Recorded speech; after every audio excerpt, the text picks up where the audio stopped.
Chapter 10. A few days after George's return to the university, it became evident that not quite everybody had gazed with complete benevolence upon the various young collegians at their holiday sports. The Sunday edition of the principal morning paper even expressed some bitterness under the heading, "Gilded Youths of the Fin de Siècle." This was considered the knowing phrase of the time, especially for Sunday supplements, and there is no doubt that from certain references in this bit of writing, some people drew the conclusion that Mr. George Amberson Minifer had not yet got his comeuppance, a postponement still irritating. Undeniably, Fanny Minifer was one of the people who drew this conclusion, for she cut the article out and enclosed it in a letter to her nephew, having written on the border of the clipping, "I wonder whom it can mean." George read part of it. "We debate sometimes what is to be the future of this nation, when we think that in a few years public affairs may be in the hands of the fin de siècle gilded youths we see about us during the Christmas holidays. Such foppery, such luxury, such insolence was surely never practiced by the scented, overbearing patricians of the Palatine, even in Rome's most decadent epoch. In all the wild orgy of wastefulness and luxury with which the 19th century reaches its close, the gilded youth has been surely the worst symptom. With his airs of young milord, his fast horses, his gold and silver cigarette cases, his clothes from a New York tailor, his recklessness with money showered upon him by indulgent mothers or doting grandfathers, he respects nothing and nobody. He is blasé, if you please. Watch him at a social function. How condescendingly he deigns to select a partner for the popular waltz or two-step. How carelessly he shoulders older people out of his way. With what a blank stare he returns the salutation of some old acquaintance whom he may choose in his royal whim to forget. The unpleasant part of all this is that the young women he so condescendingly selects as partners for the dance greet him with seeming rapture, though in their hearts they must feel humiliated by his languid hauteur, and many older people beam upon him almost fawningly if he unbends so far as to throw them a careless, disdainful word. One wonders what has come over the new generation. Of such as these the Republic was not made. Let us pray that the future of our country is not in the hands of these fin de siècle gilded youths, but rather in the calloused palms of young men yet unknown, laboring upon farms of the land. When we compare the young manhood of Abraham Lincoln with the specimens we are now producing, we see too well that it bodes ill for the 20th century. George yawned and tossed the clipping into his wastebasket, wondering why his aunt thought such dull nonsense worth the sending. As for her insinuation, penciled upon the border, he supposed she meant to joke, a supposition which neither surprised him nor altered his lifelong opinion of her wit. He read her letter with more interest. "The dinner your mother gave for the Morgans was a lovely affair. It was last Monday evening, just 10 days after you left. It was peculiarly appropriate that your mother should give this dinner, because her brother George, your uncle, was Mr. Morgan's most intimate friend before he left here a number of years ago, and it was a pleasant occasion for the formal announcement of some news which you heard from Lucy Morgan before you returned to college. At least she told me she had told you the night before you left that her father had decided to return here to live. It was appropriate that your mother herself, an old friend, should assemble a representative selection of Mr. Morgan's old friends around him at such a time. He was in great spirits and most entertaining. As your time was so charmingly taken up during your visit home with a younger member of his family, you probably overlooked opportunities of hearing him talk, and do not know what an interesting man he can be. He will soon begin to build his factory here for the manufacture of automobiles, which he says is a term he prefers to horseless carriages. Your Uncle George told me he would like to invest in this factory, as George thinks there is a future for automobiles, perhaps not for general use, but as an interesting novelty, which people with sufficient means would like to own for their amusement and the sake of variety. However, he said Mr. Morgan laughingly declined his offer, as Mr. M was fully able to finance this venture, though not starting in a very large way. Your uncle said other people are manufacturing automobiles in different parts of the country with success. Your father is not very well, though he is not actually ill, and the doctor tells him he ought not to be so much at his office, as the long years of application indoors with no exercise are beginning to affect him unfavorably. But I believe your father would die if he had to give up his work, which is all that has ever interested him outside of his family. I never could understand it. Mr. Morgan took your mother and me with Lucy to see Modjeska in Twelfth Night yesterday evening, and Lucy said she thought the Duke looked rather like you, only much more democratic in his manner. I suppose you will think I have written a great deal about the Morgans in this letter, but thought you would be interested because of your interest in the younger member of his family. Hoping that you are finding college still as attractive as ever, affectionately, Aunt Fanny. George read one sentence in this letter several times. Then he dropped the missive in his wastebasket to join the clipping, and strolled down the corridor of his dormitory to borrow a copy of Twelfth Night. Having secured one, he returned to his study and refreshed his memory of the play, but received no enlightenment that enabled him to comprehend Lucy's strange remark. However, he found himself impelled in the direction of correspondence, and presently wrote a letter, not a reply to his Aunt Fanny. Dear Lucy, no doubt you will be surprised at hearing from me so soon again, especially as this makes two in answer to the one received from you since getting back to the old place. I hear you have been making comments about me at the theater, that some actor was more democratic in his manners than I am, which I do not understand. You know my theory of life, because I explained it to you on our first drive together, when I told you I would not talk to everybody about things I feel, like the way I spoke to you of my theory of life. I believe those who are able should have a true theory of life, and I developed my theory of life long, long ago.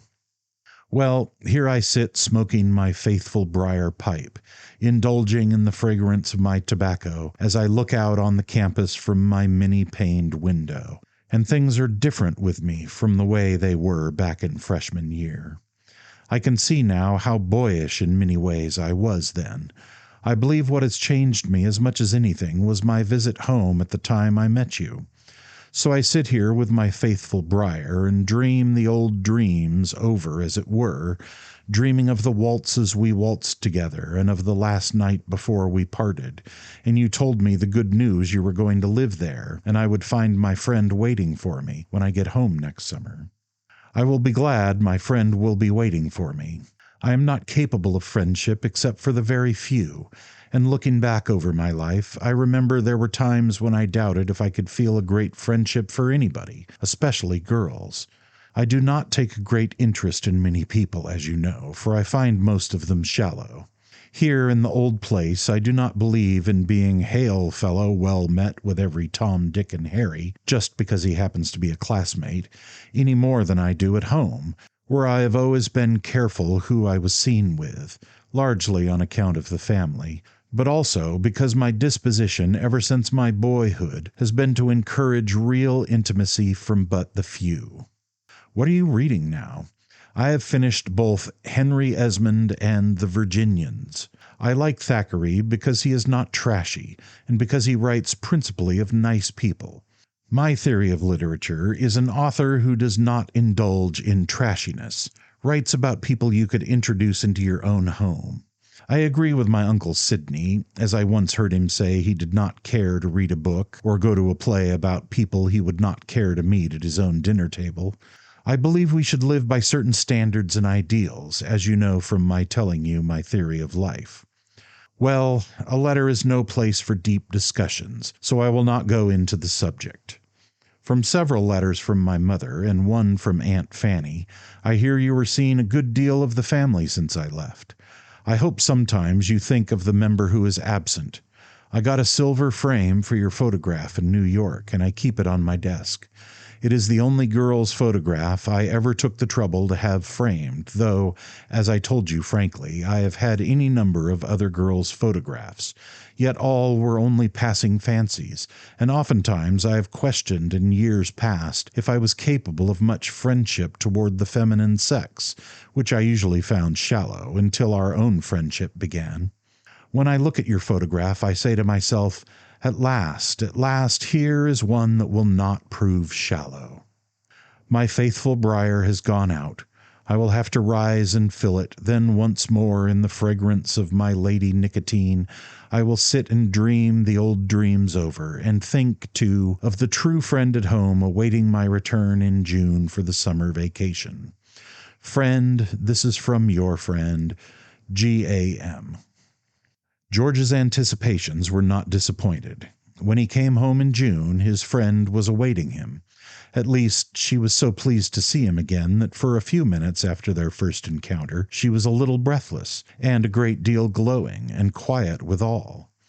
Their sentimental friendship continued, though sometimes he was irritated by her making it less sentimental than he did, and sometimes by what he called her air of superiority. Her air was usually, in truth, that of a fond but amused older sister, and George did not believe such an attitude was warranted by her 8 months of seniority. Lucy and her father were living at the Amberson Hotel, while Morgan got his small machine shops built in a western outskirt of the town, and George grumbled about the shabbiness and the old-fashioned look of the hotel, though it was still the best in the place, of course. He remonstrated with his grandfather, declaring that the whole Amberson estate would be getting run down and out at heel if things weren't taken in hand pretty soon. He urged the general need of rebuilding, renovating, varnishing, and lawsuits, but the Major, declining to hear him out, interrupted querulously, saying that he had enough to bother him without any advice from George, and retired to his library, going so far as to lock the door audibly. "Second childhood," George muttered, shaking his head, and he thought sadly that the Major had not long to live. However, this surmise depressed him for only a moment or so. Of course, people couldn't be expected to live forever, and it would be a good thing to have someone in charge of the estate who wouldn't let it get to looking so rusty that riffraff dared to make fun of it. For George had lately undergone the annoyance of calling upon the Morgans in the rather stuffy red velours and gilt parlor of their apartment at the hotel, one evening when Mr. Frederick Kinney also was a caller, and Mr. Kinney had not been tactful. In fact, though he adopted a humorous tone of voice in expressing his sympathy for people who, through the city's poverty in hotels, were obliged to stay at the Amberson, Mr. Kinney's intention was interpreted by the other visitor as not at all humorous, but, on the contrary, personal and offensive. George rose abruptly, his face the color of wrath. "Good night, Miss Morgan. Good night, Mr. Morgan," he said. "I shall take pleasure in calling at some other time, when a more courteous sort of people may be present." "Look here," the hot-headed Fred burst out. "Don't you try to make me out a bore, George Minifer. I wasn't hinting anything at you. I simply forgot all about your grandfather owning this old building. Don't you try to put me in the light of a bore. I won't—" But George walked out in the very course of this vehement protest, and it was necessarily left unfinished.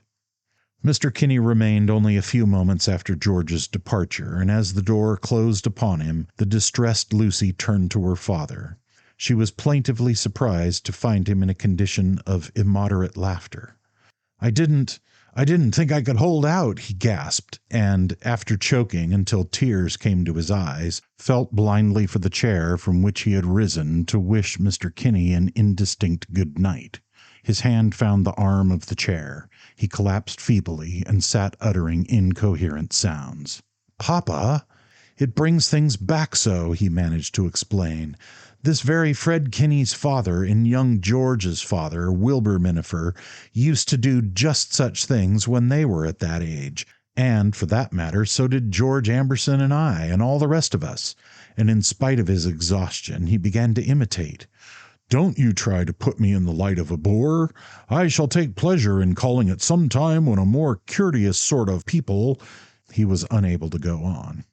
There is mirth for every age, and Lucy failed to comprehend her father's, but tolerated it a little ruefully.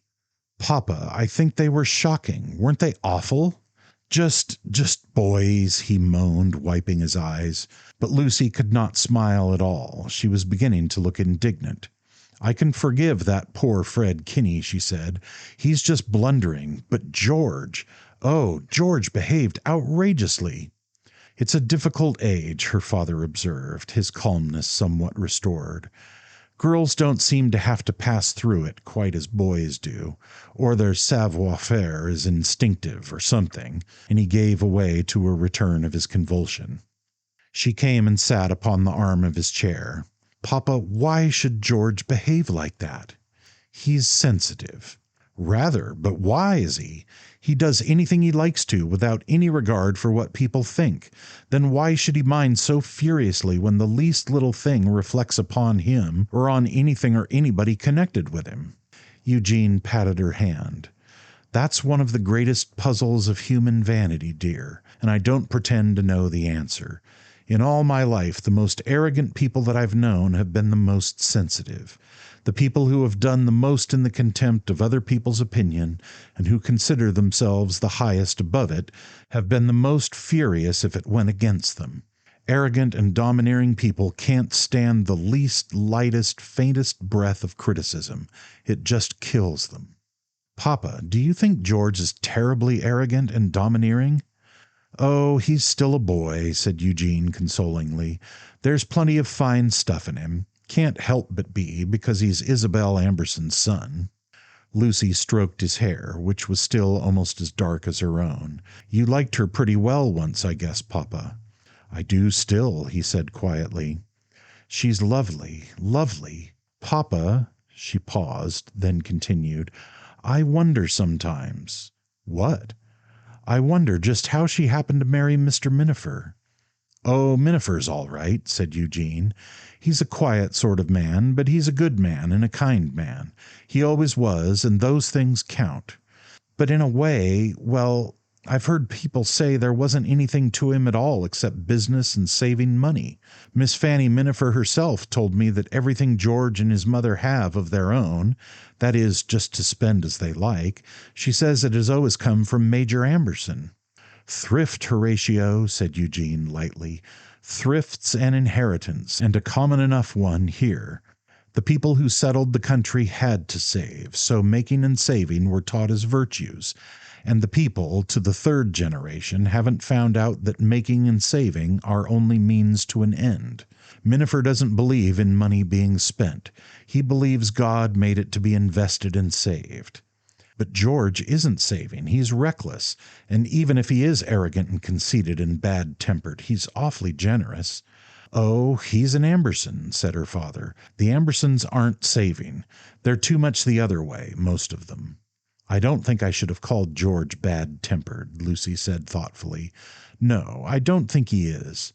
Only when he's cross about something? Morgan suggested, with a semblance of sympathetic gravity. Yes, she said brightly, not perceiving that his intention was humorous. All the rest of the time he's really very amiable. Of course, he's much more a perfect child the whole time than he realizes. He certainly behaved awfully tonight. She jumped up, her indignation returning. He did, indeed, and it won't do to encourage him in it. I think he'll find me pretty cool for a week or so. Whereupon her father suffered a renewal of his attack of uproarious laughter. Chapter 11. In the matter of coolness, George met Lucy upon her own predetermined ground. In fact, he was there first, and, at their next encounter, proved loftier and more formal than she did. Their estrangement lasted 3 weeks, and then disappeared without any preliminary treaty. It had worn itself out, and they forgot it. At times, however, George found other disturbances to the friendship. Lucy was too much the village belle, he complained, and took a satiric attitude toward his competitors, referring to them as her local swains and bumpkins, sulking for an afternoon when she reminded him that he, too, was at least local. She was a belle with older people as well. Isabel and Fanny were continually taking her driving, bringing her home with them to lunch or dinner, and making 100 little engagements with her. And the Major had taken a great fancy to her, insisting upon her presence and her father's at the Amberson family dinner at the mansion every Sunday evening. She knew how to flirt with old people, he said, and she sat next to him at the table on one of these Sunday occasions. And he had always liked her father, even when Eugene was a terror long ago. Oh, yes, he was, the Major laughed when she remonstrated. He came up here with my son George and some others for a serenade one night, and Eugene stepped into a bass fiddle and the poor musicians just gave up. I had a pretty half-hour getting my son George upstairs, I remember. It was the last time Eugene ever touched a drop, but he'd touched plenty before that, young lady, and we daren't deny it. Well, well, there's another thing that's changed. Hardly anybody drinks nowadays. Perhaps it's just as well, but things used to be livelier. That serenade was just before Isabel was married, and don't you fret, Miss Lucy, your father remembers it well enough. The old gentleman burst into laughter and shook his finger at Eugene across the table. The fact is, the Major went on hilariously, I believe if Eugene hadn't broken that bass fiddle and given himself away, Isabel would never have taken Wilbur. I shouldn't be surprised if that was about all the reason that Wilbur got her. What do you think, Wilbur? I shouldn't be surprised, said Wilbur placidly. If your notion is right, I'm glad Gene broke the fiddle. He was giving me a hard run. The Major always drank 3 glasses of champagne at his Sunday dinner, and he was finishing the third. What do you say about it, Isabel? By Jove, he cried, pounding the table, she's blushing. Isabel did blush, but she laughed. Who wouldn't blush, she cried, and her sister-in-law came to her assistance. The important thing, said Fanny jovially, is that Wilbur did get her, and not only got her, but kept her. Eugene was as pink as Isabel, but he laughed without any sign of embarrassment other than his heightened color. There's another important thing. That is, for me, he said. It's the only thing that makes me forgive that base veal for getting in my way. What is it? The Major asked. Lucy, said Morgan gently. Isabel gave him a quick glance, all warm approval, and there was a murmur of friendliness round the table. George was not one of those who joined in this applause. He considered his grandfather's nonsense indelicate, even for second childhood, and he thought that the sooner the subject was dropped, the better. However, he had only a slight recurrence of the resentment which had assailed him during the winter at every sign of his mother's interest in Morgan, though he was still ashamed of his aunt sometimes, when it seemed to him that Fanny was almost publicly throwing herself at the widower's head. Fanny and he had 1 or 2 arguments in which her fierceness again astonished and amused him. You drop your criticisms of your relatives, she bade him hotly one day, and begin thinking a little about your own behavior. You say people will talk about my merely being pleasant to an old friend. What do I care how they talk? I guess if people are talking about anybody in this family, they're talking about the impertinent little snippet that hasn't any respect for anything, and doesn't even know how to attend to his own affairs. Snippet, Aunt Fanny, George laughed. How elegant. And little snippet, when I'm over 5'11". I said it, she snapped, departing. I don't see how Lucy can stand you. You'd make an amiable stepmother-in-law, he called after her. I'll be careful about proposing to Lucy. These were but roughish spots in a summer that glided by evenly and quickly enough for the most part, and at the end seemed to fly. On the last night before George went back to be a junior, his mother asked him confidently if it had not been a happy summer. He hadn't thought about it, he answered. Oh, I suppose so. Why? I just thought it would be nice to hear you say so, she said, smiling. I mean, it's pleasant for people of my age to know that people of your age realize that they're happy. People of your age, he repeated. You know you don't look precisely like an old woman, Mother, not precisely. No, she said, and I suppose I feel about as young as you do inside, but it won't be many years before I must begin to look old. It does come, she sighed, still smiling. It seemed to me that it must have been a happy summer for you, a real summer of roses and wine, without the wine, perhaps. Gather ye roses while ye may, or was it primroses? Time does really fly, or perhaps it's more like the sky and smoke. George was puzzled. What do you mean, time being like the sky and smoke? I mean, the things that we have and that we think are so solid, they're like smoke, and time is like the sky that the smoke disappears into. You know how a wreath of smoke goes up from a chimney and seems all thick and black and busy against the sky, as if it were going to do such important things and last forever, and you see it getting thinner and thinner, and then, in such a little while, it isn't there at all. Nothing is left but the sky, and the sky keeps on being just the same forever. It strikes me you're getting mixed up, said George cheerfully. I don't see much resemblance between time and the sky, or between things and smoke wreaths, but I do see one reason you like Lucy Morgan so much. She talks that same kind of wistful, moony way sometimes. I don't mean to say I mind it in either of you, because I rather like to listen to it, and you've got a very nice voice, Mother. It's nice to listen to, no matter how much smoke and sky and so on you talk. So's Lucy's, for that matter, and I see why you're congenial. She talks that way to her father, too, and he's right there with the same kind of guff. Well, it's all right with me. He laughed teasingly and allowed her to retain his hand, which she had fondly seized.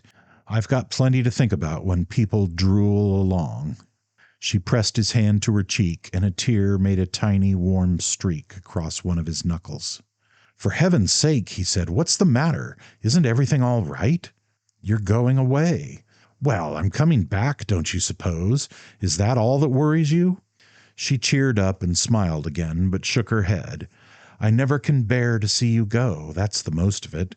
I'm a little bothered about your father, too. Why? It seems to me he looks so badly. Everybody thinks so. What nonsense, George laughed. He's been looking that way all summer. He isn't much different from the way he's looked all his life that I can see. What's the matter with him? He never talks much about his business to me, but I think he's been worrying about some investments he made last year. I think his worry has affected his health. What investments? George demanded. He hasn't gone into Mr. Morgan's automobile concern, has he? No, Isabel smiled. The automobile concern is all Eugene's, and it's so small I understand it's taken hardly anything. No, your father has always prided himself on making only the most absolutely safe investments. But 2 or 3 years ago, he and your Uncle George both put a great deal, pretty much everything they could get together, I think, into the stock of rolling mills some friends of theirs owned, and I'm afraid the mills haven't been doing well. What of that? Father needn't worry.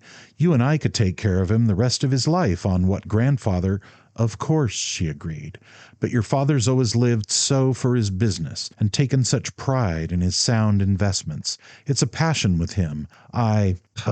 He needn't worry. You tell him we'll look after him. We'll build him a little stone bank in the backyard if he busts up, and he can go and put his pennies in it every morning.